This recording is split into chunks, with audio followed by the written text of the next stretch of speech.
여러분 반갑습니다. 존경하는 춘천국제물포럼 김중수 이사장님, 박용수 전 이사장님, 진장철 위원장님, 정만호 부이사님, 박종훈 부시장님, 허재영 총장님, 이학수 사장님, 또 미스 이만 압들 알 총장 한 계시지만 비롯한 외국에서 오신 참석자와 조직위원회 여러분, 그리고 참석하신 내기민 여러분, 2005년 춘천물포럼이 사단법인으로 출범한 당시에 초대 이사장이었던 본인은 오늘의 이 뜻깊은 자리에서 여러분을 만나게 되어 하나씩 기쁘고 또한 즐거운 감에 잠기지 않을 수밖에 없습니다. 여러분들 나오 계시는데 이장 총장님, 우리 춘천물포럼은 2003년부터 매해 가을이면 춘천 국제포럼을 개최해서 올해로 15번째를 맞이하게 되었습니다. 춘천물포럼은 매해 새로운 화두를 제시하여 우리나라와 국제사회에 대해서 우리 가지고 있는 이슈와 관련하여 시적절하게 그 심각성과 중요성을 인식시켜 왔습니다. 이렇게 춘천물포럼은 이미 15년 전부터 당시로서는 다소 생소한 물에 대한 이슈를 주제로 선택하여 국내외의 선구자적인 역할을 해왔습니다. 지난 2015년 대구와 경주에서 개최되었던 제7차 세계물포럼의 대동도 어찌 보면 그 10년 전에 만들었던 우리 춘천에서부터 시작되었던 게 아닌가 생각하고 있습니다. 지난 15년간 물과 관련된 새로운 파라다임의 정립과 거버넌스를 위해서 꾸준하게 노력해온 춘천국제물포럼의 진장철 운영위원장을 비롯한 회원 여러분께 진심으로 감사의 말씀을 드리고 또 사실대로 굉장히 자랑스럽습니다. UN 워터에 의하면 전 세계에서 약 8억 5천만 명의 인구가 깨끗한 마시는 물의 혜택을 받지 못하고 있고 25억의 인구는 기본적인 위생시설을 이용할 수 없다고 하고 있습니다. 지표수뿐만 아니라 지하수의 과도한 채수와 지하대수층의 오염은 더 한층 식량위기를 부추기고 있고 물의 도전과 위험은 우리 인간들뿐만 아니라 하천이나 해양의 생태계 환경까지 크게 위협을 하고 있습니다.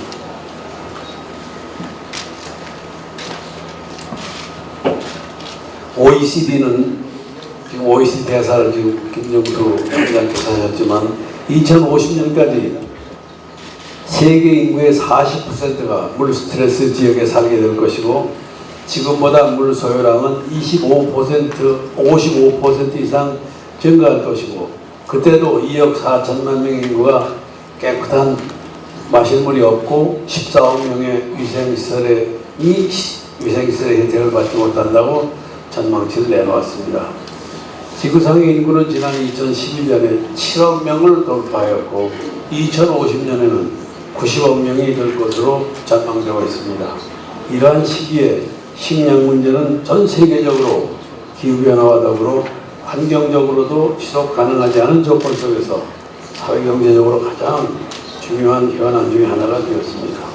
물과 식량과 그리고 에너지, 영어로 워터, 푸드, 에너지 넥서스의 조화로운 운영은 물 부족과 물 스트레스의 증가, 에너지 수요의 증가, 식량 안보와 폐기물 등의 현안 속에서 시급한 화두로 떠오르고 있습니다.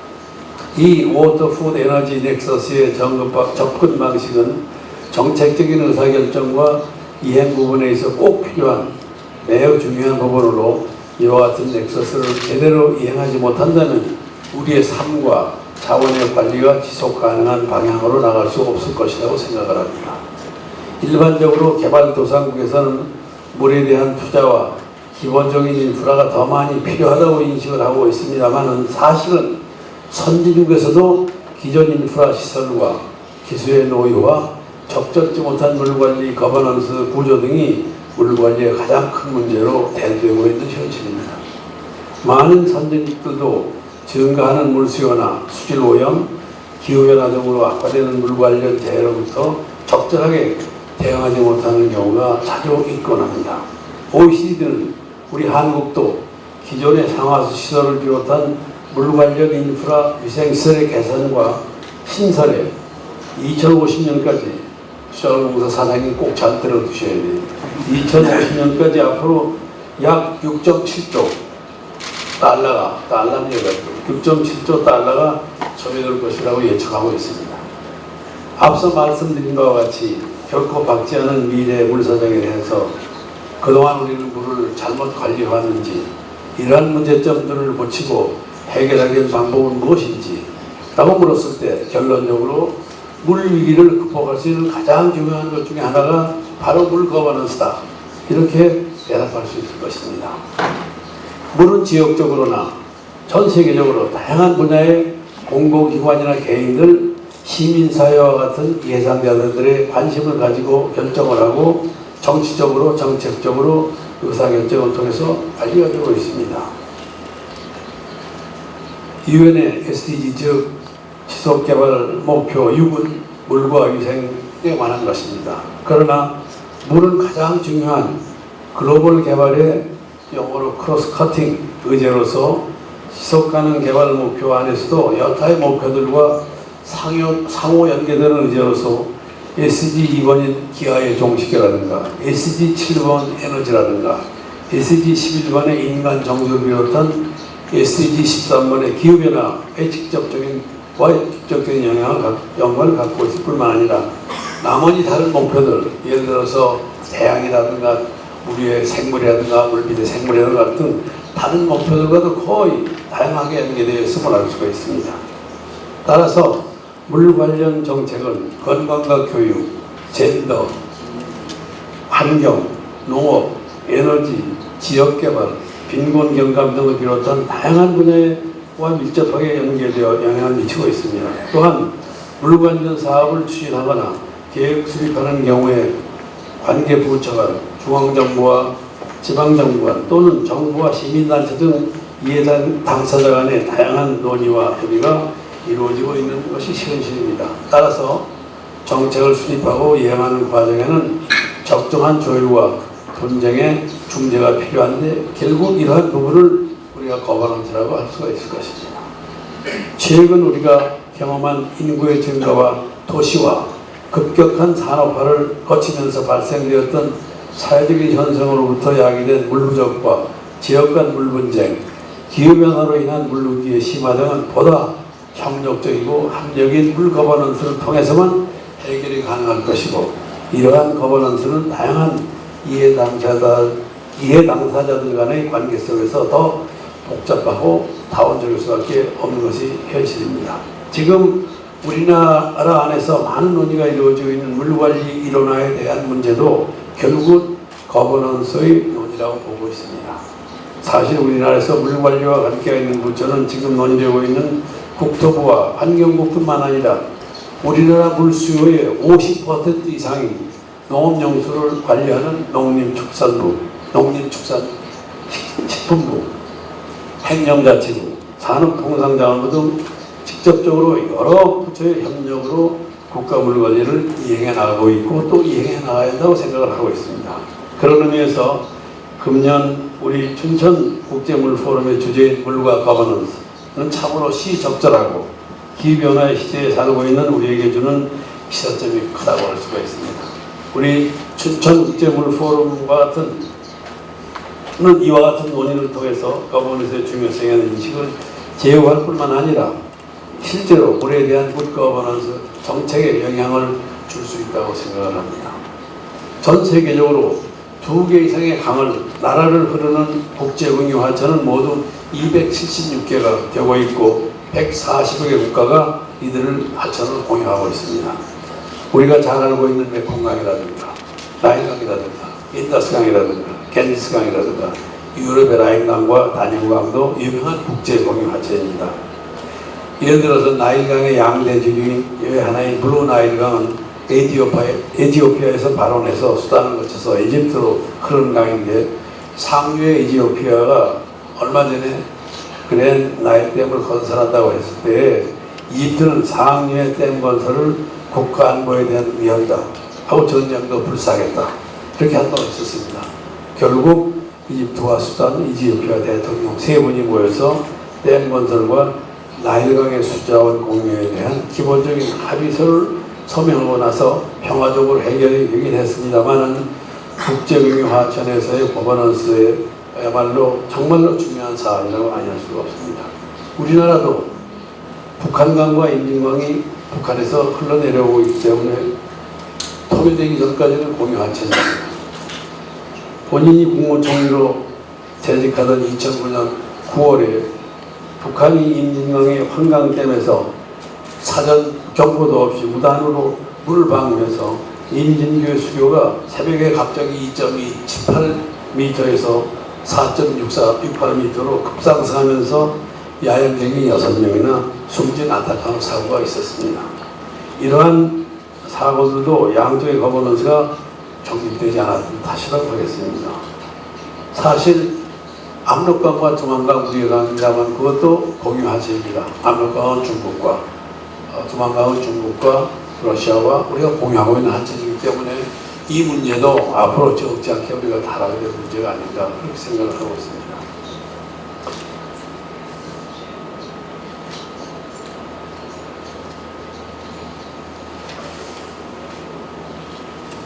프로그램에 보니까 오늘 오후와 내일 계획되어 있는 물관리 일원화와 유역관리와 지방정부 역할, 모든 글로벌 거버넌스 같은 세션이 바로 대표적인 거버넌스에 대한 논의가 아닌가 생각을 하고 있습니다. 본인은 지난 10여 년간 물과 재해 고위급 전문가 지도자 회의, 영어로 High Level Expert in Span on Water and Disaster, HELP라고 하는 거에 창설의장 교육과 계십니다만 유엔 사무총장과 물위생자문기구의 위원, 또 물고위급 패널의 특별부문, 유엔 사무총장 재해경감과 물 관련 특사 역할을 하면서 물에 대해서 특히 물과 재해에 대해서 많은 논의와 관심을 주고하고 있습니다. 물은 우리 인류와 지구상의 생물과 환경을 유지해 나가는 데 없어서는 안 되는 필수 불가결한 물질인 동시에 홍수와 가뭄 등 물과 관련된 재해는 늘 우리의 생명과 재산을 위협하고 생태계를 파괴하고 있습니다. 특히 인명피해 면에서 전 세계적으로 자연재해의 95%가 물과 관련된 재해입니다. 그리고 이러한 재해의 80%가 아시아 지역에서 발생을 하고 있습니다. 최근 들어 기후변화의 영향으로 극한의 기상사상들이 로 인해서 자해가 예전에 비해 강도가 높고 크게 자주 발생하고 있습니다. 그간 인구의 증가와 도시화의 영향으로 특히 도시의 난개발로 더욱더 많은 재산상의 피해와 인명의 손실을 이와 같은 태풍이나 허리케인들이 가져오고 있는 것이 새로운 세계적인 추세입니다. 유엔 재해경감 사무소에 하면 지난 20년간에 전 세계적으로 약 6,500여 건의 날씨와 관련된 재해가 발생했고 매년 3만여 명 이상의 인명피해와 2,500억에서 3천억 달러의 경제적 손실을 가져오고 있다고 합니다. 특히나 태평양과 카리브 해안 지역 연안의 작은 섬나라 최빈국들은 물과 관련된 재해가 일어나면 바로 그 상태에서 GNP보다 어떤 피해를 입곤 합니다. 최근에 일어난 미국 휴스턴 지역의 하비, 허리케인 하비나 또 카리브 지역을 강타한 어마라고 하는 이와 같은 허리케인이 아주 대표적인 예라고 할 수가 있습니다. 지금도 세계 곳곳에서 이것을 허리케인을 우리가 카리브 지역에서 일어나는 허리케인이라고 하고 아시아 지역에서 일어나는 타이푼이라고 하고 또 인도나 이쪽 스리랑카에 일어나는 우리가 사이클론이라고 합니다. 이런 것들이 세계 곳곳에서 일어나면서 지역 주민들의 재산과 인명에 큰 손실이 입히고 있습니다. 이러한 물 관련 재해 심각성으로 인해서 2007년에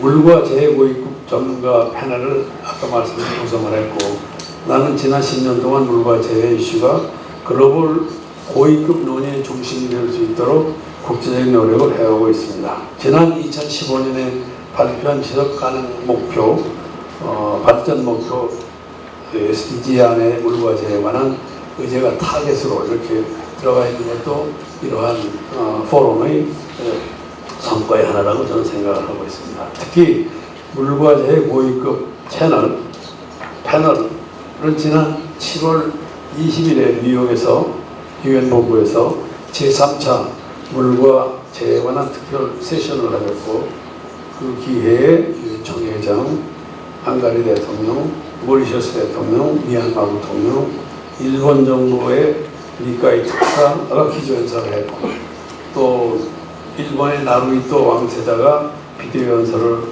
하는 등 고위급 전문가들의 높은 관심 속에서 이것이 성황리에 마칠 수가 있습니다. 한 가지 재미있는 사실은 일본의 나루히토 왕제는 물 전문가입니다.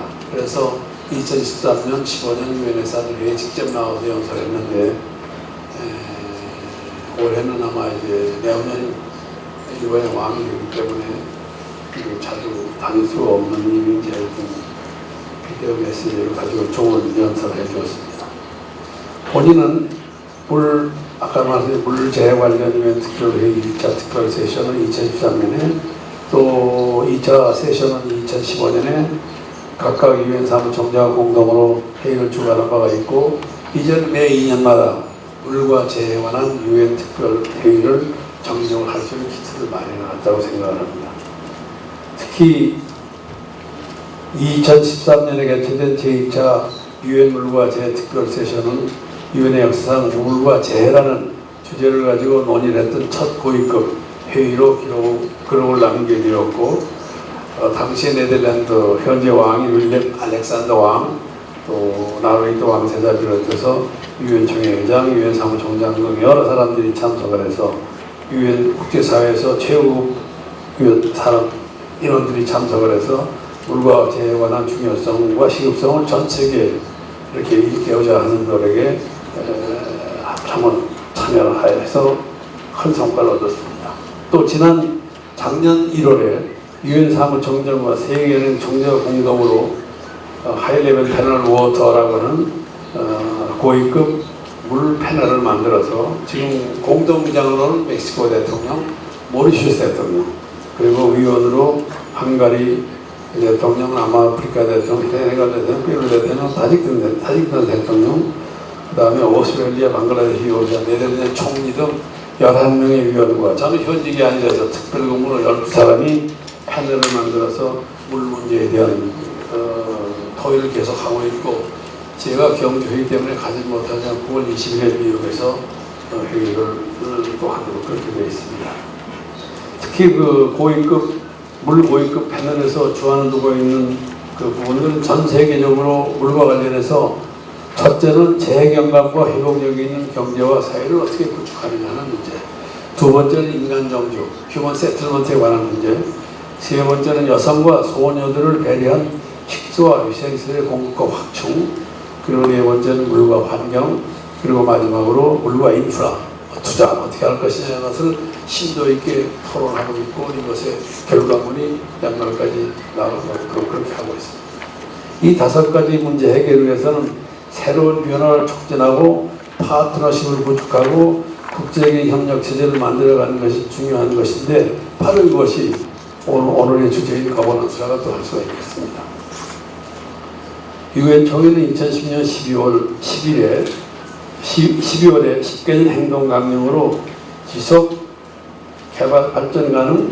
가능 발전을 위한 물, Water for Sustainable Development 를 채택했습니다. 이미 물은 지금 다음 세대가 아닌 지금 현재 우리에게 큰 위험으로 다가오고 있는 도전입니다. 물은 기후변화 다음으로, 아니 그 못지않게 인류의 미래에 중요한 이슈가 되어가고 있습니다. 이러한 중차대한 이와 같은 물과 관련하여 세계적, 세대간적 도전을 우리 춘천국제물포럼이 세계 어느 나라의 물포럼 물단체보다 앞서가면서 논의해서 우리 인류의 지속 가능한 삶과 미래를 이어가는 데 중심적인 역할을 해나가는 것은 대단히 자랑스러운 일이 아니라고 할 수 없습니다. 이번 회의를 통해서 회원 간의 협력을 더욱더 돈독히 하고 춘천국제물포럼이 한층 더 발전하는 계기를 마련하시기를 기대합니다. 감사합니다.